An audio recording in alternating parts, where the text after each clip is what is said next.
മലയാളികളുടെ മനസ്സിൽ മാറ്റി നിർത്താൻ പറ്റാത്ത സ്ഥാനം ശോഭനയ്ക്കുണ്ട്. നായികമാരുടെ സുവർണ കാലഘട്ടമായിരുന്ന 90കളിൽ ശ്രദ്ധേയമായ നിരവധി കഥാപാത്രങ്ങൾ ശോഭനയ്ക്ക് ലഭിച്ചു. മണിച്ചിത്രത്താഴ് എന്ന സിനിമയിലൂടെയാണ് ശോഭനയെ ഇന്നും പ്രേക്ഷകർ ഓർക്കുന്നത്. ഐക്കോണിക് കഥാപാത്രമായി ശോഭന അവതരിപ്പിച്ച ഗംഗയും നാഗവല്ലിയും മാറി. 90കളുടെ അവസാനത്തോടെയാണ് ശോഭന സിനിമാ രംഗത്ത് സജീവമല്ലാതാകുന്നത്. നൃത്തത്തിലേക്ക് ആ കാലഘട്ടത്തിൽ ശോഭന ശ്രദ്ധ നൽകി.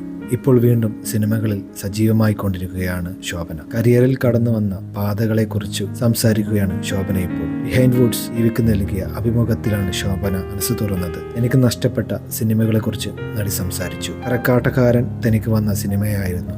പക്ഷേ താൻ ആ സിനിമ ചെയ്തില്ലെന്ന് ശോഭന നിരാശയോടെ പറഞ്ഞു. ദൃശ്യവും എനിക്ക് വന്ന സിനിമയാണ്. സ്ക്രിപ്റ്റ് വരെ അയച്ചിരുന്നു. പക്ഷെ ഞാൻ ചെയ്തില്ല. കാരണം ആ സമയത്ത് ഞാൻ വിനീത് ശ്രീനിവാസന്റെ സിനിമ ചെയ്യുന്നുണ്ടായിരുന്നു. ശോഭന വ്യക്തമാക്കി. തിരയായിരുന്നു ആ സിനിമ. എൻ്റെ ആദ്യ സിനിമയ്ക്ക് ലഭിച്ച പ്രതിഫലം 500 രൂപയാണ്. പക്ഷെ ആ പണം ആരോ മോഷ്ടിച്ചു. എൻ്റെ അമ്മയും അച്ഛനും അന്ന് കരഞ്ഞിട്ടുണ്ട്. അവർ പണം എടുത്തു വെച്ചപ്പോഴേക്കും ആരോ മോഷ്ടിക്കുകയായിരുന്നെന്നും ശോഭന ഓർത്തു. മോഹൻലാൽ, മമ്മൂട്ടി ഇവരെക്കുറിച്ച് നടി സംസാരിച്ചു.